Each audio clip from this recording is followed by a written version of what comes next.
ويا مساء الخير على احلى متابعين في الدنيا. تعالوا بقى نشوف احنا عملنا الاكلة السهلة البسيطة دي ازاي. اكلة النهاردة سهلة جدا وبسيطة خالص ومش هتاخد مننا اي وقت.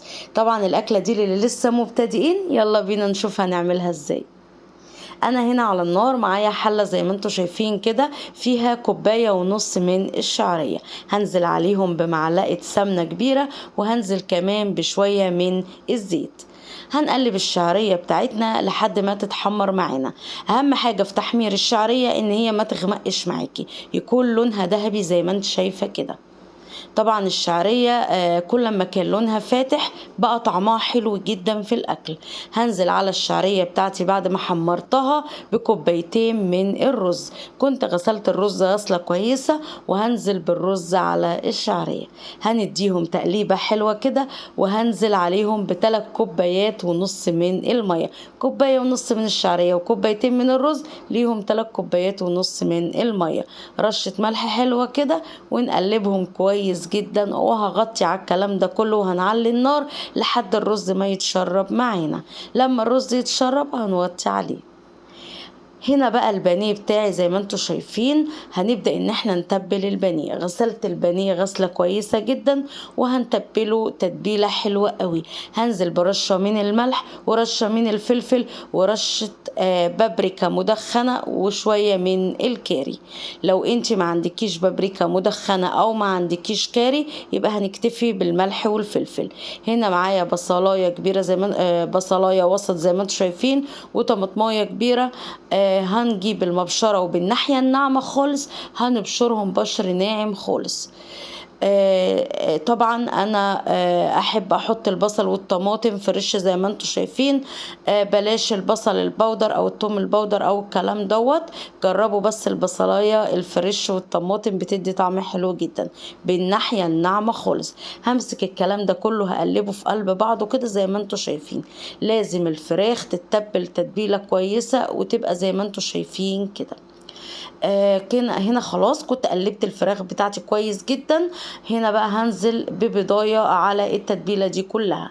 هنقلب البضاية برضو في الفراخ تقليبة حلوة كده، وهركنهم على جنب عبال ما اجهز البقسماط بتاعي. طبعا الطريقة دي مش هتاخد مننا وقت خالص زي ما انتم شايفين كده.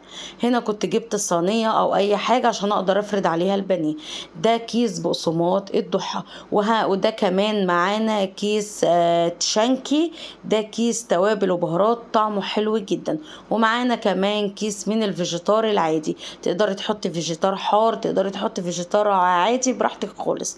انا هنا كنت نزلت بنص كيس من البقسماط بتاع الضحى، وهنزل بنص كيس التوابل بتاعت شنك. التوابل ديت حلوة جدا جدا. الكيس ده بيكفي كيلو من البقسماط. يعني ساعات بعمل خلطة كده احط كيلو من البقسماط على كيس كامل من الشنك بتاع التوابل دوت، على كيسين من الفيجيتار العادي. هنقلب الخلطة ديت تقليبة كويسة كده. هنقلب الخلطة دي تقليبة كويسة كده، وهبدأ ان انا انزل بالبانيه بتاعي زي ما انتم شايفين. طبعا هنعمل البانيه زي ما انتم شايفين بالطريقه ديت. لازم نضغط عليه كده علشان الكفر بتاعه يمسك كويس جدا.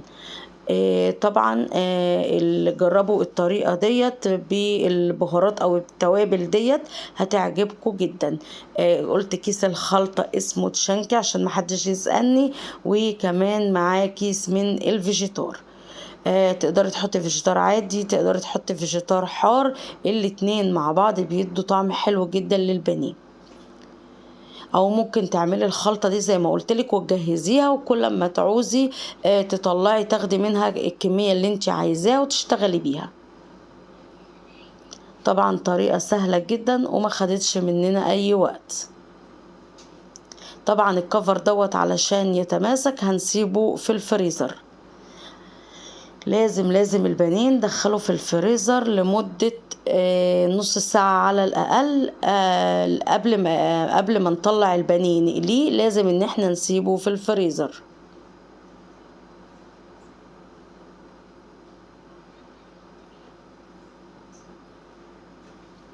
كده خلاص انا قلت لكم هنا هخلص الكميه وهرجع لكم تاني. هنا كنت خلصت كميه البانيه اللي معايا كلها زي ما انتم شايفين. هسيبها بقى نص ساعه في الفريزر لحد الكفر ما يتماسك. طبعا دي خطوه مهمه جدا، لان لو قليت البانيه كده الكفر ما بيكونش متماسك قوي. طبعا هنا جبت حلة على النار فيها 4 كوبايات كبار من المية، وهنزل عليهم ب3 مكعبات من المرقة، وهعلي عليهم النار لحد ما يغلوا معانا. هنا خلاص كانت الشوربة غليت معانا، وهنزل بقى بالملوخية بتاعتي. انا هنا كنت خرطت 1.5 كيلو من الملوخية الخضراء. هنزل ب1.5 كيلو من الملوخية الخضراء على 4 كوبايات من المية و3 مكعبات من المرقة. هنقلبهم كويس جدا ونعلي النار، واول غلوة هطفي على الملوخية. طبعا مش هنطول على الملوخية على النار علشان ما ترقتش. اول غلوة هطفي على طول، يعني انا عليت عليها وهقلب لحد ما تغلي معانا. اول غلوة هطفي كده خلاص. كنت طفيت على الملوخية زي ما انتوا شايفين. هنبدأ بقى نعمل الطشة بتاعت الملوخية. هنا معايا معلقة سمنة كبيرة، وهنزل بمعلقة من التوم، معلقة كبيرة. هنزل بقى بشوية من الكزبرة وسنة من الكمون، وهنشوح الكلام ده كله زي ما انتوا شايفين كده. طريقة سهلة خالص وما خدتش مننا وقت ولا اي حاجة.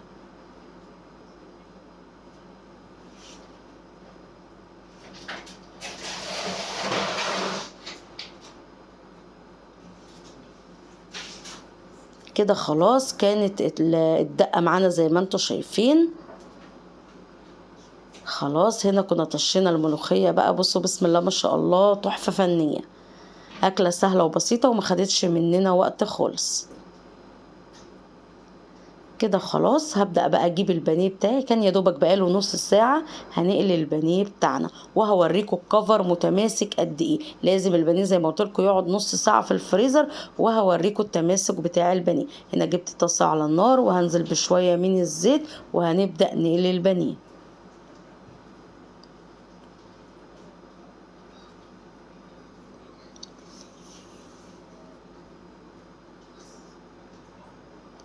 احنا قلنا خطوة الفريزر دي اللي بتخلي البانيه الكفر بتاعه يتماسك ويطلع مقرمش جدا. وكمان البقسماط الضحى والتوابل اللي احنا حاطينها ما بتغمقش البانيه في القلية، ودي خطوة برضو مهمة جدا. بصوا شكل البانيه هنا، كنت انا متعمدة ان اقرب البانيه من الكاميرا عشان اوريكم اللون طالع عامل ازاي والقرمشة عاملة ازاي. البانيه فاتح جدا والكفر متماسك زي ما انتوا شايفين اهو.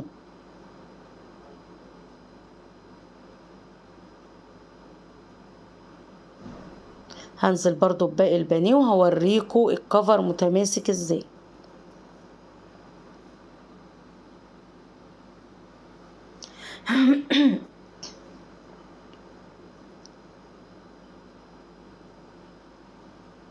هنا برضو بصوا طريقة حلوة جدا وسهلة جدا، اعتمدوها هتعجبكم قوي.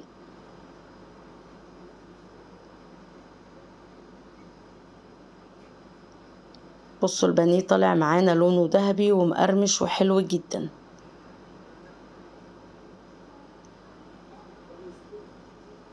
طبعا زي ما قلت لكم بقسماط الضحى ما بيغمقش البانيه، والتوابل اللي احنا حطيناها ما بتغمقش البانيه نهائي. هنا بقى انا كنت هكمل الكمية كلها ونرجع نجهز الاكل بتاعنا. هنا خلاص كان الاكل بتاعنا خلص. دي كانت طريقة وصفة النهاردة زي ما انتوا شايفين كده. عملنا الملوخية الخضراء بطريقة سهلة جدا وبسيطة. عملت البانيه بتاعي زي ما انتوا شايفين كده، وطلع مقرمش معانا ولونه جميل زي ما انتوا شايفين. وعملنا الرز بتاعنا برضو ما خدش مننا وقت خالص ولا اي حاجة. طبعا جنب الاكله الحلوه ديت عملت شويه فلفل مقلي، ودي طبعا الدقه اللي كنا عملناها مع بعض في حلقه قبل كده، وكنت خزنتها في الفريزر. طريقه سهله جدا وبسيطه. اتمنى ان طريقتي ووصفتي تكون عجبتكم. لو عجبتكم الاكله ما تنسونيش باللايك والشير والاشتراك بالقناه من يوميات مولي.